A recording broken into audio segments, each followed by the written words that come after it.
employee engagement, my first employee engagement survey, where I had to beg people to take the survey just because they, same thing. It's like, well, we've Give me taken the these surveys data. before. Yeah, they don't do anything with it, right? They take it, they shelf it. I don't want to do this. I'm like, just take the survey, help us get a baseline so we can start figuring out how we need to move the organization forward. We were at the 38th percentile for employee engagement. So it was not good. And now we're consistently, up in the 85 to 90 percentile. Most of the time we're in the 90s, low 90s, winning national awards for that stuff, which, me, I could care less about awards, but it does validate what you're doing as far as an organization goes. So maybe the most important transformation that we've had in this organization, twofold, is around quality and service. We are now the sought after place to go for care, where before we were in a sense a little bit of a Band-Aid station.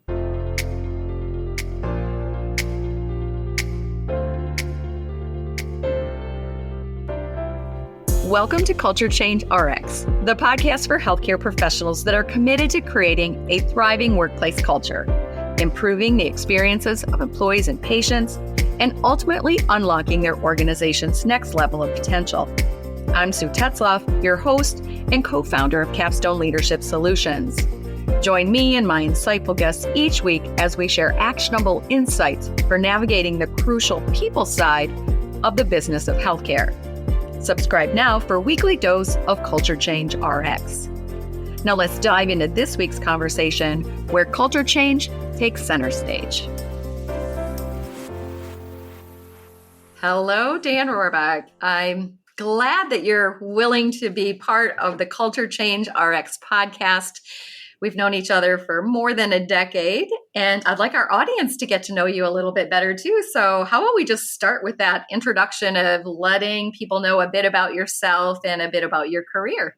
More than a decade, Sue. That means we're getting old. I know. I feel like I haven't aged today, Dan. I don't know about you. I'm looking at you saying, I don't think you've aged today. Well, I'm glad you feel that way. I don't feel that way. So thanks for having me, Sue. We've known each other now for 11 or 12 years. Met in Arizona way back when at a rural health conference. And so a little bit about my background. I've been doing this for decades. My team jokes with me when I try to figure out how many years, and they just say decades. I've slipped into that too. Right? Coming up on 30 years now, I've been in healthcare. So I used to have no gray hair, and now I got lots of gray hair, but hey, that's how it works. So I got into healthcare a little bit by accident. I went to school to be a teacher and a coach, and ended up getting a double major in business. And then I went and did my student teaching and realized for all those teachers out there, I couldn't do that job. And found out that after 4 years of school, they do the student teaching. They should really do student teaching on the front end. But realized that no, not for me. So I went and ended up finding a job in a nursing home as a business office manager. So I had a finance background as well. And so I started my career in nursing homes, and I did that for just a short period of time, 3 years. I'm from North Dakota originally. And so I did that for 3 years, and I moved to northern Minnesota and got involved in hospital administration because I wanted to get into the hospital side. So I was up in northern Minnesota for 6 years, took my first CEO job in another facility in northern Minnesota.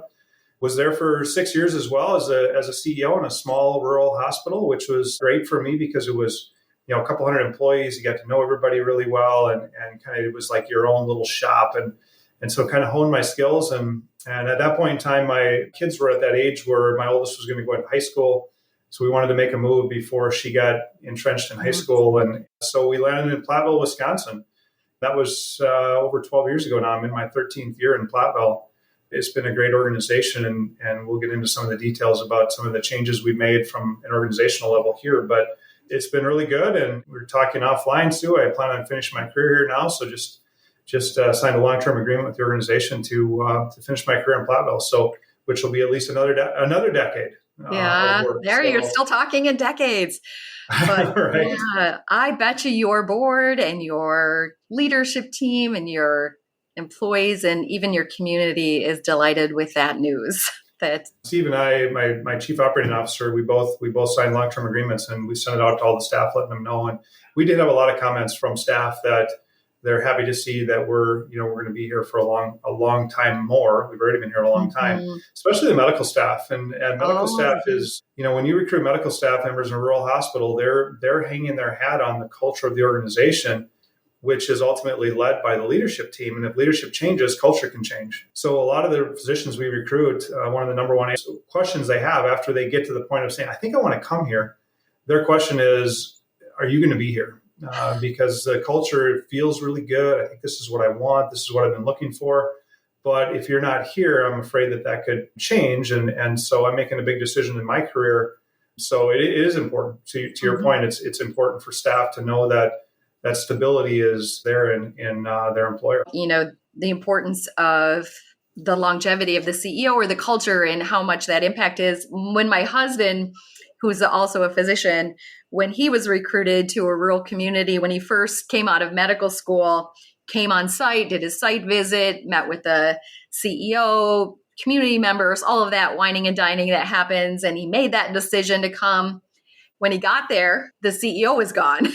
And we were just having this conversation not that long ago about how shocking that was and actually scary that was for him, is that the CEO that recruited him was not the one that was there when he got there. And he didn't know what that was going to mean.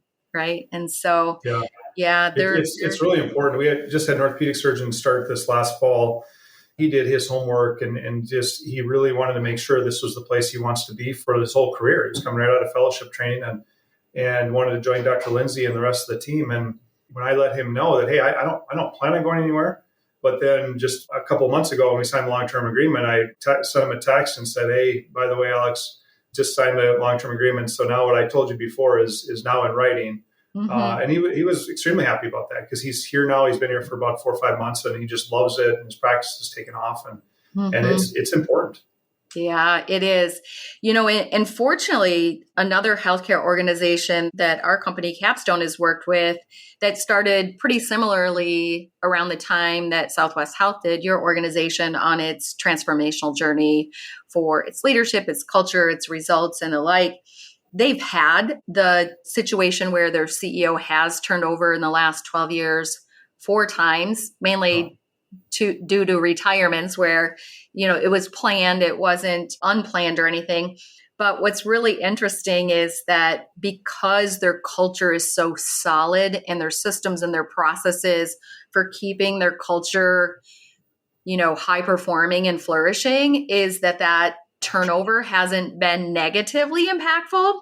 You still may get that, physician or person that says, oh, what does this mean? Because they don't know yet that it means to them, it means that we're good, But in other organizations and most people's past experience may not lend themselves to believe that the culture won't stay high performing if there is that leadership changeover at the top. Yeah, I agree. That's probably a unique situation, actually, to have 4 CEOs in 12 years and to have the culture and engagement stay high, just because it's hard. I mean, that turnover is hard, and that is a little bit unique. And if I was to retire today and leave this organization, I think that they would do fine because we've been on this journey for a long time. But if the next person coming in doesn't have that same commitment to the same values that I do and our board has, and eventually it'll start to erode. Or you bring somebody in who's got ideas to add to what we've already done, and it becomes even better. It can go either direction.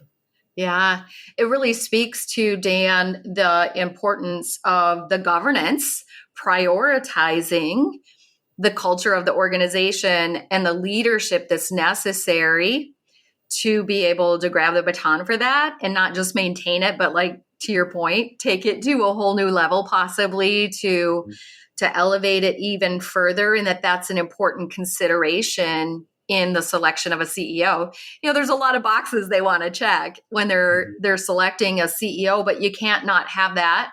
One of the boxes you want to check and make sure it's front and center right there with everything else. Right. Yeah, I think CEOs, all good CEOs anyway, are going to deflect the importance of our roles in the organization because it's not about us. But also in reality, we also understand that it starts with us, good or bad. If you've got a really good culture in an organization, it starts at the top. And if you don't, it starts at the top. It is something that I deflect all the time on. The reason why we're successful is not because of what I do. It is a lot to do with the people I recruit and the people we bring into the organization. We look for a certain type of individual who's going to fit our culture well. The rest of it kind of takes care of itself. So that is true. That is true. We started this by saying that we've known each other a while. And in particular, we kind of met when you were very early there at Southwest Health. So you were pretty new there. We were pretty new in forming our company, Capstone Leadership Solutions. We met at a American Hospital Association event out in Arizona, and we decided to work together. And I just love to have you share a little bit about what's transpired, like the contrast in particular. One thing that is just so memorable for me is the very first time I went there, your organization, beautiful buildings, sitting in a big, rural lot, kind of in a cornfield-like situation. And the parking lot was nearly empty, Dan. And do you remember that? Like one of my big moments was, we're going to help you fill this parking lot. Like that's going to be one of those like metrics that says this is working. So just enlighten people about what's happened in your time there. Yeah, I think it's a really good way to tee up, because a lot of times you hear from people, you hear from speakers talk about what they've done in their organization. They don't really get into specifics. They just talk about they've improved and they're growing. I hear that all the time from our neighbors. We're growing. Okay, maybe, but what exactly does that mean? And in Southwest, it's been, like you said, it's been truly transformational. And to your point, it's funny you bring that up, because just the other day I grabbed a couple of my leaders and said, hey, walk with me. And we went, because I was coming back from our clinic, which on the second floor, you can oversee the whole parking lot, the whole patient parking lot. And literally there's people driving around the parking lot in circles looking for a spot to park. And we've added to our parking lot 2 times now in the last several years. And it's still, we need to do it again. We're still not big enough. It is different. So just for those people that are watching, I'll give a few statistics. So when I started at Southwest 12 years ago now, just a little over 12 years ago, we were about $25 million a year organization. It was pretty small. And so we had about 250 employees. We didn't, the previous administration did not employ the medical staff. They preferred to stay away from employing medical staff. So you had competing medical staff in our community, some using the hospital, some not using the hospital. I take a very different approach to that. I'm basically an employment model where we want to be integrated with the medical staff. We started the journey with you guys and said, okay, I've got a plan. There's massive opportunity in this organization, even beyond what I thought. Now I look back, I never thought we could get to where we're at today. But as of today now, so we were 25 million in revenue. We're 120 million in revenue now. So well over 400% growth in the organization over that time period. And organizations I hear from, when they talk about growing, they're growing 3 to 5%. We had one year we grew 35%. The idea of trying to recruit staff and our retention is extremely high. Our turnover is very low, but when we go from 250 employees to now we have north of 600, you're still doing a lot of recruitment. We got about 75 employed practitioners now on our medical staff, which, like I said, we had 2 when I started here. If we look at like our specialty programs, we have 4 orthopedic surgeons. We had none when I came. We have 3 OB-GYN surgeons. We had none. We have 22 or 23 primary care practitioners. We had none. The transformation has been huge from that standpoint. The other thing that, those that are not CEOs, CFOs out there, throwing a lot of statistics out there about financial performance, those types of things, growth. Also, our quality scores were typically our quality was down in the midpoint. We were the 50th, 60th percentile from our quality metrics, service metrics, and now we're up in the 80 to 90 percentiles. So massive growth there. Employee engagement, my first employee engagement survey, where I had to beg people to take the survey just because they, same thing. It's like, well, we've taken the data before. Yeah, they don't do anything with it, right? They take it, they shelf it. I don't want to do this. And I'm like, just take the survey, help us get a baseline so we can start figuring out how we need to move the organization forward. We were at the 38th percentile for employee engagement. So it was not good. And now we're consistently, up in the 85 to 90 percentile. Most of the time we're in the 90s, low 90s, winning national awards for that stuff, which, me, I could care less about awards, but it does validate what you're doing as far as an organization goes. So maybe the most important transformation that we've had in this organization, twofold, is around quality and service. We are now the sought after place to go for care, where before we were in a sense a little bit of a Band-Aid station. If you got something big going on, get to the ER, they'll stabilize you, they'll get you out to another hospital in the area to get you taken care of. And now we're the sought after organization. We got ortho patients that travel hours to come to have their surgeries done by our ortho team, and bypassing some bigger places, right? I know they are. Some of them. So a quick story on that. It's interesting you bring that up because this has been about a year, maybe 2 years ago. There was an executive from a healthcare system out of Madison, and so that'll narrow it down a little bit. This individual was one of their healthcare executives, came and had their total knee done with Dr. Lindsay. Wow. So Dr. Lindsay told me, he shot me a text and said, "Hey, you need to go talk to this individual." So I went over and visited with the patient, and I just, initially just saying hello and thanks for putting your trust in us. And then I said, why here? I mean, you've got 15 orthopedic surgeons in your own organization. And she said, because you guys are the best. And she goes, Dr. Lindsay's reputation is he's the best. And so it's my knee. I want to go where I know it's the best. And again, validation, like you said, people are leaving these larger institutions to come to an organization where it's different. The culture here is truly different. I meet with our new employees every 2 weeks. We have new employee orientation. I spend the first couple hours in the morning with those new employees, talking about a little bit about what we've talked about already, our growth and what type of organization they're joining. And then I talk about the expectations that we have of them and the expectations they should have of us from an organization. And letting them know you're joining a team that's not your ordinary healthcare team. And they're highly motivated, they're highly engaged, and that's what you'll see. Now, again, we're not perfect. I don't want to sound like this is a perfect organization. You got 600 employees, you're going to have problems, right? You got your highs and your lows. Some departments, some years are doing really well, and then other years you got to focus a little more time and attention. In general, that's how it works. But overall, when you look at our organization, it's an extremely welcoming place to come into to receive care, and our employees they want to be here. We still have our own areas of recruitment issues. Everybody's got recruiting issues. And we've got a few positions that are always hard to find because there's just not many people out there. But in the general, we've got waiting lists of people in nursing areas and those things where people would please let us have that problem. We got people just waiting to get in the organization. So when somebody retires or does leave, we're filling those positions pretty quickly because we're the place people want to be. So it's a good spot. But on the flip side, I also know that foundation can crumble in a hurry if you don't keep your eye on the ball and stay focused on what you're doing. Yeah. I love your description of the contrast of the before and after, and really kind of, becoming a magnet for talent, where people want to come work for you, and not just having an applicant pool, and not just a big one, but a high quality one. And same thing with patients, of becoming a magnet and a preferred place for patients. And we would say that's the formula of, really nailing your people, service, and quality strategies to the level that then growth gets easier, doesn't it? It's way easier to grow a great product. Yeah. I mean, you're absolutely right. When you get a Dr. Lindsay, who's a local guy that his dad was a physician in the area, and he came back after his training, came back home. It's hard to compete with that. I mean, he's just so good. Now we've added 3 other orthopedic surgeons and they're all at that same talent level, personality level, nicest people in the world. And that's because of his leadership in that department. Our physicians are our greatest recruiters. How I feel about recruitment firms. I feel like I'm violated when we talk with recruitment firms. We almost never use them. I think We've used them 3 times in my career since I've been here in 12 years. It's all word of mouth. It's talking to our physicians and saying, who do you know? Who would you want to be your partner? And let's go get them. Yeah. And that's been extremely successful for us. Yeah.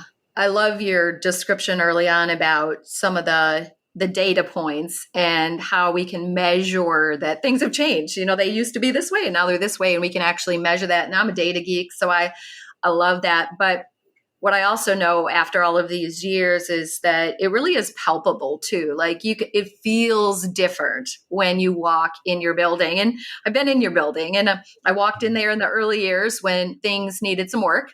They always need work, but when they needed more work. And then in most recent times, and I guess I get a sense, I don't know, maybe you'll affirm this, but I get a sense that when your people, whether it's a provider or a leader or a staff member, walks into your building, like they really show up to be their best self and do their best work, like not in a way that it feels like it's an expectation they can't meet and they don't want to meet, but at just truly a sincere desire to be their best and do their best work for their colleagues, for themselves, for their community, for their patients, for whatever their work is. Like, I just get this sense that almost like something is like when you walk in the building, like you can't not deliver that. Like it's almost like part of who we are. And you wouldn't let your team down by showing up and not doing that. I mean, we're all going to have bad days or whatever, but in general, you just don't walk in and just gut through the day.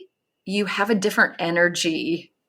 Yeah, I think you're exactly right, Sue. And it's hard to validate that from a standpoint unless you actually walk in our building. I know. And it's hard. I know that viewers can watch this and say, well, I don't really get that. I don't really understand that. And you won't unless you actually walk in our building, because you're right. You walk in and you meet, Mary at the front desk. It feels different. I mean, you got a huge smile, a welcome. How can I get you to where you're going? How can I help you? Or she knows about 99% of our patients it seems when they walk in the main entrance, but any one of our buildings, if you walk in, it just feels different. And I think it's getting back to some of that longevity, some of that side of when you have an orthopedic group or a family practice group or an ER group or whatever, pick your poison. When those medical staff members are as nice as possibly can be, that everybody else kind of just falls in place, and if you have a leadership team or medical staff that is grumpy and growly and doesn't treat people with respect and those types of things, that filters down through the organization. It goes both ways. And again, it gets back to leadership and our board and how I treat staff. I mean, when I look at, you got orthopedic surgeons and you got my housekeeper who comes up and cleans our offices, they get the exact same respect from me as a CEO.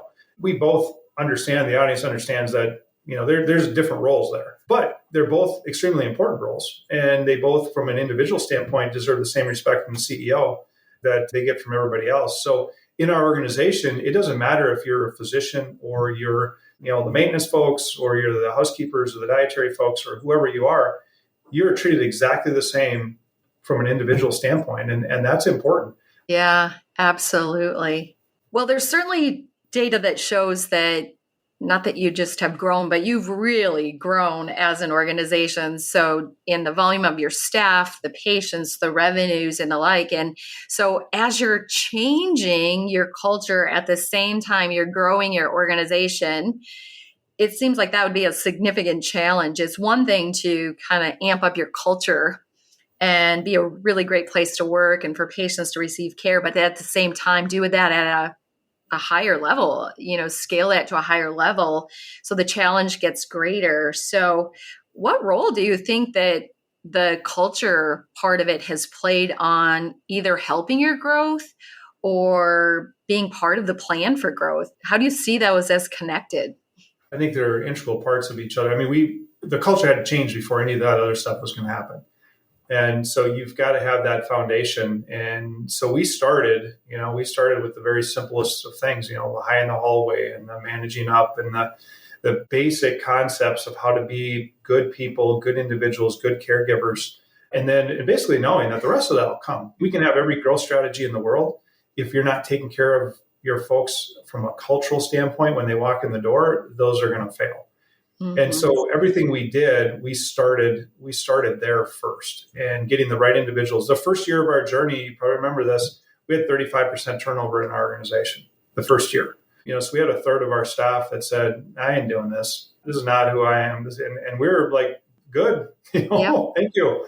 Help us move them out because we need to recruit the right individuals because this organization is not for everybody. Some people don't like to come to work with a smile.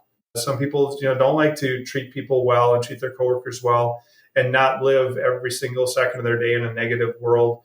And again, we're human, so everybody has their moments. But overall, those people became very uncomfortable and moved out of the organization, which allowed us to really start building from the bottom up. And again, it's all tied together. Without that foundation of a good, strong culture, you can't recruit medical staff. You can't grow the organization. You can't be the sought after organization for care as well as where to work if you don't have that. So I think they're all tied together.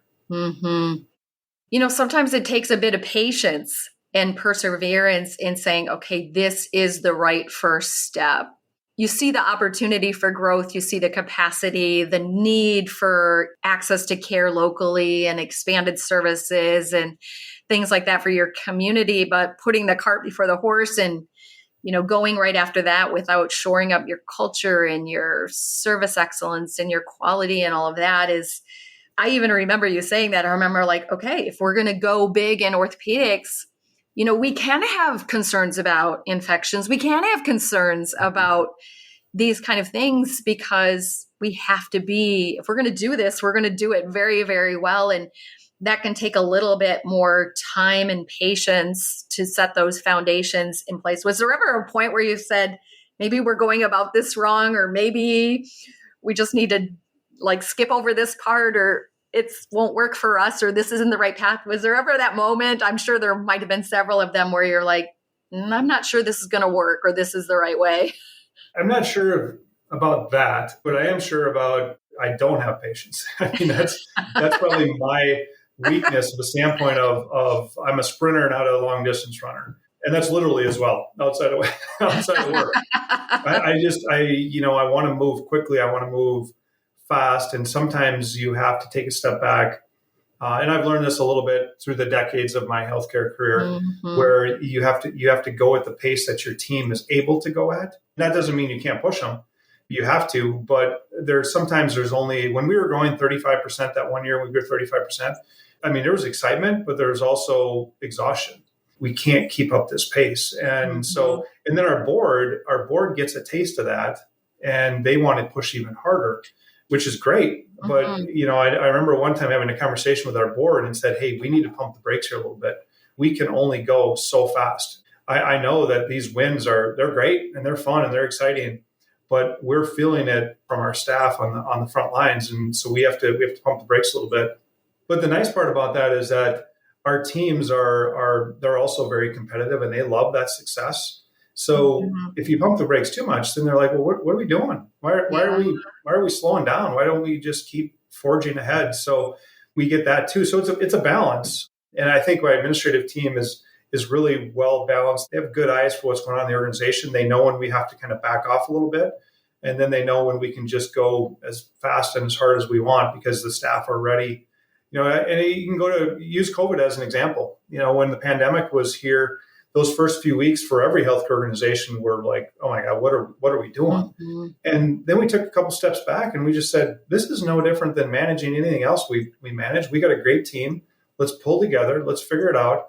And from that step forward, our staff was phenomenal. We didn't lose there was talk about mass exodus out of health. We didn't see any of that. Yeah. We saw none of that. And I also felt we managed through it very, very well by taking care of our teams and understanding that this is some unknowns. We're going to make decisions. We don't know if they're right or wrong. We're just going to go with it and we'll figure it out as we go. But again, it goes back to having that foundation of just a really good core group of individuals. Yeah.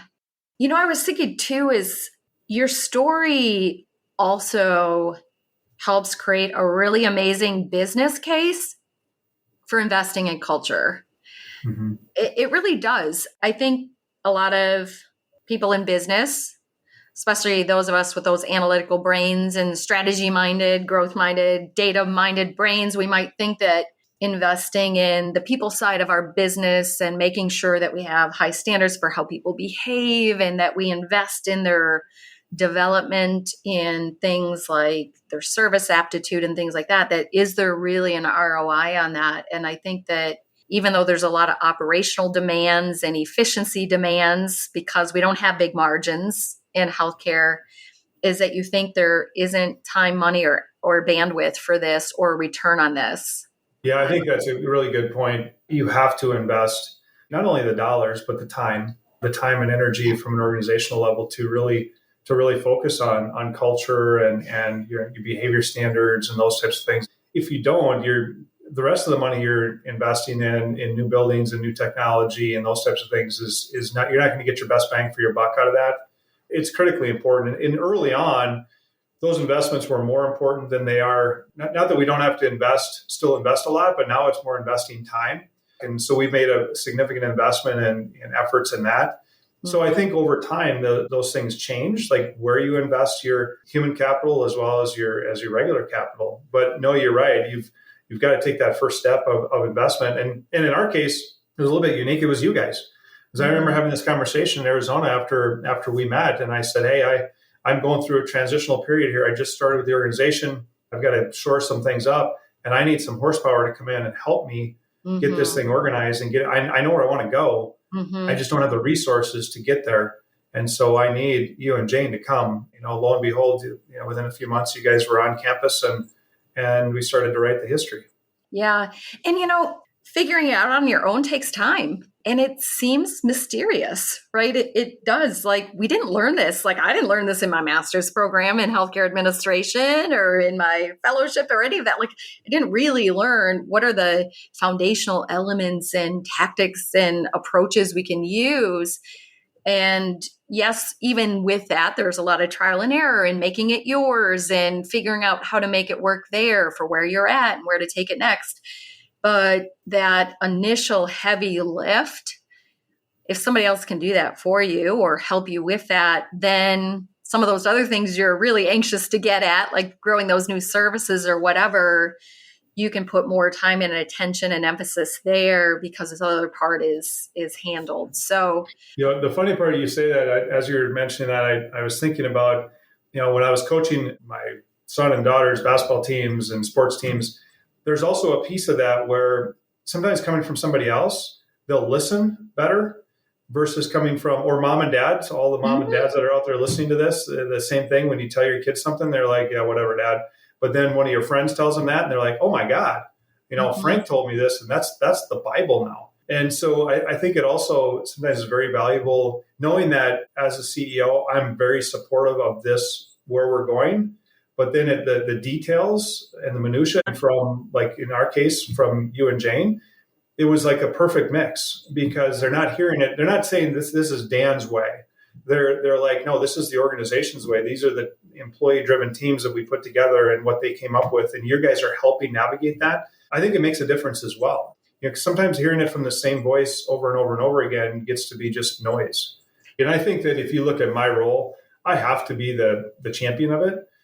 But that doesn't mean I have to do the heavy lifting, and I think is the most efficient way to get there and the quickest way to get there. Yeah, it's so interesting. I ponder this is we wouldn't think twice about hiring that architect and builder for your 8th or 9th OR, right? You wouldn't even think twice because that's their expertise. You'll collaborate with them. You'll help them see how it fits in your goals and whatever, but they're the experts on that. And I think it's hard sometimes as healthcare leaders or executives to look outside for things where you think, ain't I supposed to know this? Aren't I supposed to be the one that makes this happen and has the answers for this? And should I really defer to an outside expert for this when I'm supposed to be that? That's actually, I've never heard that analogy before. That's a really good analogy. You're right. I mean, I don't design our buildings. I draw it on a napkin and I put down all the services we want to add. And then I let the architects do the rest and with my input, but they do the work. We have such an outstanding team here and we've been very fortunate and blessed and we've recruited well. But healthcare is not easy. The jobs that the caregivers have out there, we have to also recognize in leadership that it's really hard. And some days it's super gratifying. You get awesome feedback from your patients and things that you do really well. And other days it's just a grind. And we have to, as leaders, we have to recognize that, support our teams, and be able to feel when things are a little fragile and then give it a little extra TLC at those times and those places. And that's not one of my gifts either. So I have to lean on my team to help me with that. Well, we could probably talk for days on this topic of healthcare and great healthcare and great leadership and great culture and all the great things that through this work that we call healthcare leadership, that we have an opportunity to make a difference in ways that some people don't get to do in their careers or in their lives. And I find it to be a blessing. And I know you do too. If there's maybe a way to wrap this up with maybe one concrete piece of advice for any healthcare leaders in particular that might be listening, maybe even executives, CEOs like yourself, any single piece of advice, even though it's a complex subject with many moving parts, is there one piece of advice or tactic you'd like to share? Yeah, I think from this is my own personal. A lot of this stuff comes back to who you are as an individual, what makes you tick, those types of things. I think from my standpoint, though, that's always been successful in my almost 3 decades now of healthcare leadership is just being genuine and being who you are and knowing over time now I've learned what my weaknesses are. I try to cover those with my other team members because I know that as much as I can try to work on those weaknesses, I'm probably not going to become an expert or really, really good at those. So I acknowledge those and try to work through those. But being genuine, being open and honest with your team and your staff. And, if you make a mistake, you own it and you kind of move on, but you're genuine about that. And I get a lot of feedback from my staff about that. You know this story, but this was a few years ago. One of the nurses said to me, she goes, Dan, I don't always agree with you. She goes, but I do respect you because you always tell me the why and you're always genuine with what you do. And so that's all you can ask. You're not asking for necessarily people's approval on some of the things you have to do as a healthcare leadership or CEO, but you are looking for your team to understand and support and trust where you're going. And that just comes with being genuine with them and being honest with them and owning your successes and your mistakes. And it takes time. Like you said, it's a marathon, not a sprint. Yeah. And it never really ends. It's something that, you're always looking to the future. And I know you do that well. I know that, you make sure that day to day is tended to, but your role is to look ahead. Yeah. It's an exciting part of what we do in healthcare leadership for sure is make sure day to day is going well and make sure we're preparing for tomorrow. So, well, this has been a wonderful conversation, a great forum for us to reconnect, Dan. I've really enjoyed our relationship and I'm glad that you'll still be doing this work for years to come. And I plan to be doing the same. And hopefully this won't be our last maybe recorded conversation on this topic. So I hope you'll say yes to another invitation in the future. If I get one, I'll say yes. You know that. I really appreciate working with you and Jane and the rest of the team at Capstone. And it's always fun to sit down and talk about what we do in healthcare leadership. But there's nuggets that come out of these things, and always happy to share those nuggets. Yeah, I think what you've done there and your team has done there, the transformation that's takes place, it truly is an example of something that is inspirational. It lets people know that it is possible. I think that I see these situations where people think, can this really happen? Is it possible? Can things ever change? And I think people sometimes just need to see an example sometimes that says it is possible. And sometimes that's the first nugget you get that says, okay, maybe we'll take that next step. Yeah, that's a good point. So, yeah. Well, thank you, it was a Dan. pleasure, Sue. Appreciate it. Until next time, take care. Keep doing what you're doing. Great things there in Southwest Wisconsin. Thanks much. Take care, Sue. You're welcome. Bye now. Thanks for tuning in to Culture Change RX. If you found value in today's episode and you are a believer in fostering change in healthcare, join us in making a difference. Follow, rate, and review our podcast on your favorite platform. Share it with colleagues and your network. Together, we can make a lasting impact. Until next week, keep inspiring positive change.